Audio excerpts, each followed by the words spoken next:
Usha Patel gardening blog में आपका स्वागत है। मैं उषा पटेल, आपकी गार्डनिंग दोस्तों करेंगे जेड प्लांट के बारे में। तो जेड प्लांट एक बेस्ट एयर प्यूरीफायर प्लांट है, वो आउटडोर प्लांट है। और आप नर्सरी में लेने जाओगे तो आपको बहुत छोटे से छोटे प्लांट लेने जाओगे। एक छोटी सी कटिंग होती है थोड़ा सा, तो भी 50-60 रुपया से, और जैसे दो थोड़ी सी बड़ी होती है 200-300-400 रुपये में। इतना बड़ा प्लांट आप लेने जाओगे तो शायद 500-700 रुपये में मिलेगा। तो इतनी स्टेम देखो कितनी बड़ी है, यहाँ देखो। तो जेड प्लांट शुभ प्लांट माना जाता है, बेस्ट एयर प्यूरीफायर प्लांट है, और वे एक आउटडोर प्लांट है। इसको इंडोर कभी मत रखिए। एक सर्कुलेंट टाइप का प्लांट है, वो अपने अंदर पत्तियों के अंदर पानी को स्टोर करता है। तो ज़्यादा पानी डालोगे तो इसकी पत्तियाँ गीली होके गिर जाती है, तो सारी पत्तियाँ जो होती है वो पीली होके गिर जाएगी, इसमें ज़्यादा पानी हो जाता है तो। और कम पानी डालते हैं तो ये पत्तियाँ ऐसे लुढ़क जाती है, मुरझा जाती है। तो इस प्लांट को खास हमें पानी का ही ख्याल रखना है कि कैसे पानी देना है। ज़्यादा पानी भी उसको मार देता है और कम पानी भी उसको शौक में ले जाता है। तो खास इस प्लांट को हमें पानी का ख्याल रखना है। तो इस प्लांट हमें नर्सरी से लाएंगे, तो एक बार ये प्लांट लाएंगे तो आपके यहाँ से जाने का नाम नहीं देगा, क्योंकि आप देख सकते हो इजीली कटिंग से ग्रो हो जाता है। आप मेरे कोई भी गमले ऐसा नहीं है कि जिसमें आपको जेड प्लांट की कटिंग दिखने को ना मिले।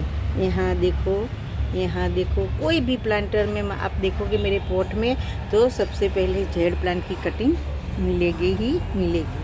तो एक इजीली कटिंग से ग्रो होने वाला प्लांट है, और इसमें बहुत सारी वैरायटी आती है। वेरीगेटेड भी आता है जिसमें वाइट और थोड़ा सा ग्रीन ऐसे पत्ते आते हैं। ये बड़े वाले पत्ते वाला है, और इससे एक छोटे वाला पत्ता भी आता है। और ये प्लांट जो होता है छोटे वाले पत्ते का, जो एक वैरायटी आती है, वो ऐसे लुटती ही रहती है, जैसे लटकती हुई रहती है। वो जो प्लांट वो हैंगिंग बास्केट में बहुत खूबसूरत दिखता है। मेरे पीछे है, मैं एक कभी दिखाऊंगी। तो यहाँ भी देखो, इधर भी कटिंग मैंने लगाई है। तो ये दूसरी यहाँ भी है। आप देखो, जहाँ भी देखोगे मेरे जेड प्लांट की कटिंग हर एक गमले में दिखाई देती है। तो चलो आज इस प्लांट को पहले तो आती है नर्सरी से लाओगे तो बहुत महंगा मिलता है, पर एक कटिंग से ग्रो हो जाता है। तो कहीं से भी जाओ आप एक छोटी सी कटिंग मांग के आओ। थोड़ा इसका बहुत स्लोली ग्रो होता है, तो आपको थोड़ा इंतज़ार करना पड़ेगा। ऐसा ही नहीं है कि कटिंग लगाई और हमारा प्लांट इतना बड़ा हो जाएगा। दूसरा भी उसको वेल ड्रेन मिट्टी चाहिए कि जिसके अंदर पानी ठहरे नहीं। और जब भी हम इसकी प्लांट की कटिंग लगाए तो नीचे अच्छे से हमें खाद डाल देनी है, जैसे वर्मी कंपोस्ट हो, गाय का गोबर हो, कोई भी नाइट्रोजन रिच फर्टिलाइज़र हो, जैसे हमारा किचन वेस्ट हो। ये जब हम ज़्यादा से ज़्यादा डाल देंगे तो क्या होता है कि हमारा प्लांट में अच्छी सी ग्रोथ होती है।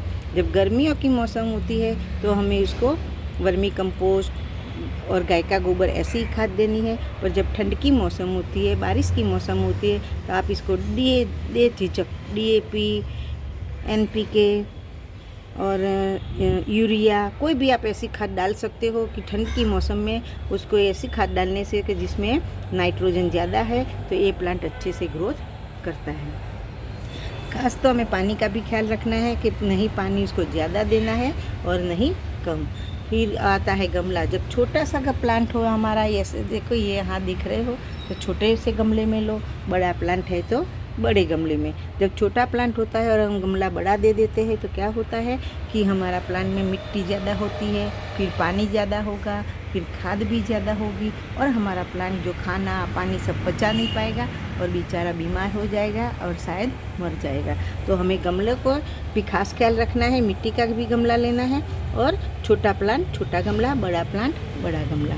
फिर आती है खाद। तो खाद तो मैंने बता दिया कि आप इसको वर्मी कंपोस्ट, गाय का गोबर, DAP, माइक्रोन्यूटन, चाय, कॉफ़ी और यूरिया, कोई भी खाद आप जो मौसम के हिसाब से दे सकते हो। दूसरा, इस प्लांट की हम टोपियारी बहुत अच्छे से बना सकते हैं। छोटे से छोटे गमले में भी ऐसा नहीं है कि ग्रो हो जाता है। जब हम इसकी कटिंग करते हैं, ये मेरे गर्मी में थोड़ा ख़राब हो गया था, तो मैंने इसको सारी कटिंग कर दी, इस प्लांट को भी कटिंग कर दी। और जहाँ भी आप गमले में देख सकते हो तो वहाँ ये सारे गमले में इसकी कटिंग ही पड़ी है। तो इसको घना बनाना है तो हमें क्या करना है, पिंचिंग करनी है और कटिंग करनी है।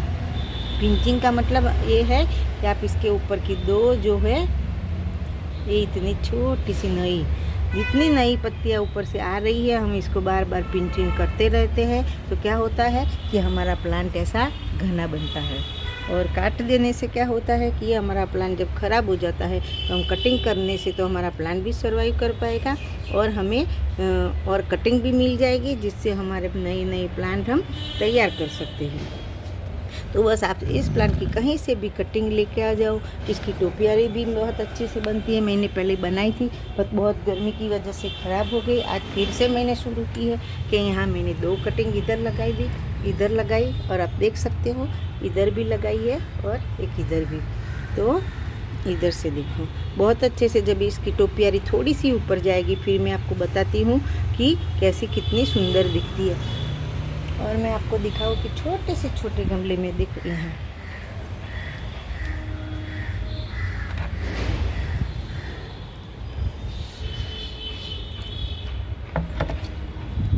तो छोटे से छोटे गमले में भी ग्रो हो जाता है। तो कहीं से भी आप कटिंग लेके आ जाओ और अपने गार्डन में लगाओ। सूप प्लांट है, बेस्ड एयर प्यूरीफायर प्लांट है और टोपियारी भी अच्छी से अच्छी उसकी बन जाती है। यहाँ भी देखो कॉटन के अंदर भी उसकी ढेर सारी कटिंग लगी हुई है। तो कहीं से भी एक कटिंग लेके आ जाओ और अपने गार्डन में ऐड कर दो।